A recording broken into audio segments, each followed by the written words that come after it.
One of the things about spiritual life or spiritual thinking is the question of control.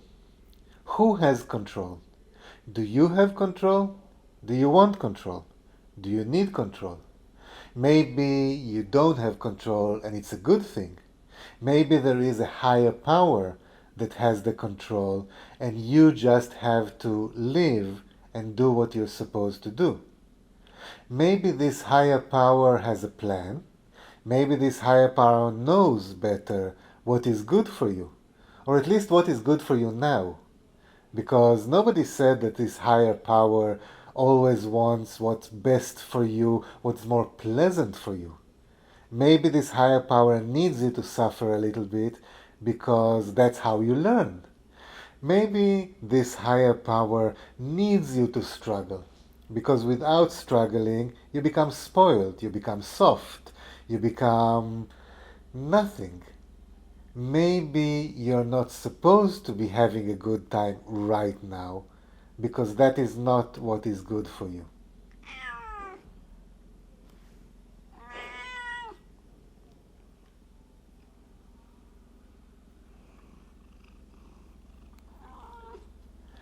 Who has control in your life? In this instance, for example, I don't have control. My cat has control. Usually, if you have some cats, and we have cats, we have dogs, we have many animals, we know that we are nothing but servants. So now I can either stop this video or continue this video ignoring the cat until she will go away, or play with her a little bit until she is satisfied. In this instance, the cat has decided that my work is important and she should let me continue to do this video. I am grateful for this, but I know that I am not in control. I know that I am just a part of a system. I know that I have a role to play. Now, let's take this cat and imagine that instead of a cat, it is a little bit bigger, it is a little bit more vague, it lives somewhere in the sky. Some people see it as an old man with a beard. Some people see it as a black fat woman. Some people see it as an alligator. Some people see it as an abstract. But everybody has his own idea of a deity. Everybody has his own idea of something that is above us, that is bigger, that is stronger, that has the control. It is very common for modern people, for secular people, to have this illusion that they are in control. I was in this stage. I was in this mindset for many, many years. I really was. And I enjoyed it. And I thought that I was sophisticated. And I thought that I was the best. And I thought that I knew what I was doing. And I knew what I was thinking. And I controlled my emotions. And it was all bullshit. Now, I'm not telling you that you have to believe in this bearded guy or fat black woman in the sky. I'm not telling you to sacrifice things for the totem pole. I'm not telling you to put flowers in the river for the forces of nature. I have no idea. What I do know is that as humans, as beings, we have a lot less control than what we imagine. We have a lot of less control on everything, and maybe it's a good thing. Maybe if we apply this to our creativity, to our creative process, we will reach something that is above us, beyond us. Because if we are in control, then we know exactly what we are doing. We know exactly what the goal that we are trying to reach. We know what the end product has to be, what we want it to be.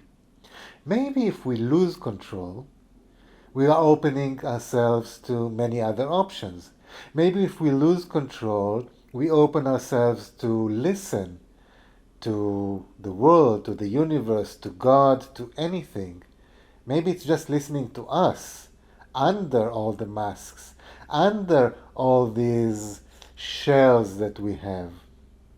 Maybe being in control is what keeps us back, keeps us limited, what keeps our work on a very low level where we can actually reach so much more. Maybe learning to lose control. It's not even to lose control, we just ignore it. We just do what feels right. We just open ourselves to, again, listening. There's a saying that when you pray, you talk to God. When you meditate, you listen to God. When you play music, it is both. If we remove the word God, put universe. When you pray, you talk to the universe. When you meditate, you listen to the universe. When you play music, it's both. I don't know why, but a lot of people have this antagonism to God. Actually, I do know why, because of religious people. A lot of religious people are obnoxious, and a lot of religious people are not very good people. They do things that are bad because they are stupid and because they want to control you. So I understand why people have this antagonism to the word God. Maybe if we move the word to universe, people relate better. But then it becomes too new agey. I'm not a big fan of new age either. The only thing I'm saying is try to figure out what control do you have on your work, on the process, what control do you need, what control do you want, and try to see what happens when you let go of this control. Try to see what happens when you don't have this control, when you give the control to something else, to somebody else. I don't know what losing control will bring. I don't know if it will bring good results, if it will bring bad results. I don't know if it will work for you. The only thing I know is that it will bring something interesting because you are used to be in control. You were taught to be in control. And I'm saying no. I'm saying try to do the opposite. I don't know if there's a God, if there's the force of the universe, if there's some energy, how you want to call it. But if we give the control to something else, somebody else, maybe we will pass a barricade that we have put for ourselves.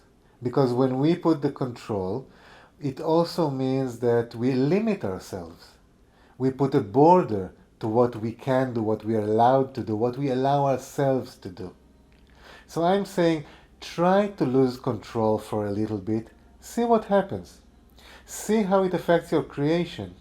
See what it brings, what results, how it affects your creativity, how it affects your life in general. Now, I wouldn't recommend losing control in your actual life. I've been there, I've done that. Usually you pay for the results of this. It's a good experiment, but it's very dangerous. I am saying try to lose control in your work, to be wild, to be free, to be open. Open for something that you still don't know that even exists. Again, when you have control, you describe your limits, your borders, which is a good thing on some level. But it's a much better thing to let go and see what happens.